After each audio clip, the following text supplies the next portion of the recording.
경쟁이 치열하다 보니 구독과 조회수를 올리기 위해서 자극적인 소재가 등장하게 되고 여기에는 참과 거짓이 섞여 있습니다. 북한의 실상을 정밀하게 확인하기 어렵다는 걸 악용하는 건데요. 규제할 방법도 딱히 없습니다. 이어서 손영 기자입니다. 김성은 동지께서 주체 109 2020년 4월 25일 0시 30분에 급병으로 서거하셨다는 것을. 김정은 북한 국무위원장의 건강 이상설이 떠돌던 지난해 4월. 탈북민 출신의 한 교수가 김 위원장이 중풍으로 쓰러졌다고 전합니다. 제가 어제 확인한 결과에 의하면 김정은은 바로 4월 14일 새벽에 발사하는 도중에 중풍으로 쓰러져서 제 발로 혼자 일어설 수도 없고.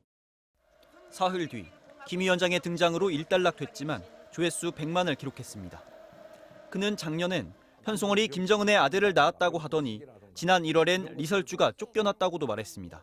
김정은에서 쫓겨난 이설주라는 부인으로서의 자격을 상실하지 않았는가 하는. 하지만 얼마 뒤 리설주가 김 위원장과 함께 있는 모습이 공개됐고 국정원은 코로나 방역으로 외부 활동을 하지 않은 것으로 보인다고 밝혔습니다.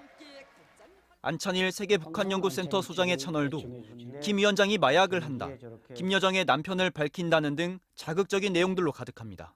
김여정의 신랑감은 호위사령부 군인이었다고 합니다. 거기서 눈이 맞았고 자기 집을 지키는 관저의 호위사령부 병사와 결혼했다는 것입니다. 정부의 출처에 대해 물었습니다. 북한의 최고 엘리트들이 입을 통해 나온 거니까 뭐 검증되거나 확인될 수는 없지만 거의 7, 80%는 맞습니다. 우리 청와대에서 벌어진 일을 우리가 확인할 수 있나요? 그거나 비슷한 거죠.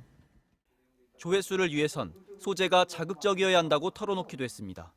너무 덜 자극적으로 가고 싶은데 이게 경쟁 구도니까요. 우리만 밀릴 수는 없으니까 문제성은 있다 하는 걸 우리도 이해는 하죠. 그러나 유튜브의 세계 자체가 약육강식이라고 할까요? 문제는 이런 불확실한 정보들이 탈북민의 증언으로 해외 언론에 인용되고 다시 일부 국내 매체가 재보도하면서 정치권에서 확대 재생산된다는 겁니다. 북미 정상회담 이후에 세계적으로 북한 이슈가 일종의 호기심의 대상이 되고 있거든요. 세계적으로 옐로우 저널리즘이라고 할 수 있는 외국에 한번 갔다가 다시 우리나라 정식 언론에서 다루게 되고. 일부 탈북민 유튜버들은 자극적인 영상으로 후원을 요구하고 자신의 사업을 홍보하기도 합니다. 서로 견제하기도 합니다. 최근엔 탈북민들의 영상을 팩트체크하는 탈북민까지 등장했습니다. 돈 벌자고 그렇게 말도 안 되는 거짓말들을 하고 있는 겁니다. 가짜 뉴스들 그런 게 너무나 많이 돌아가는 겁니다. 같은 경우 이제는 이 온지도 40년 됐고요. 같은 경우에도 30년 됐어요. 남북 관계까지 영향을 줄 수 있는 불확실한 정보가 난무하지만 폐쇄적인 북한의 특성상 사실 확인조차 쉽지 않습니다.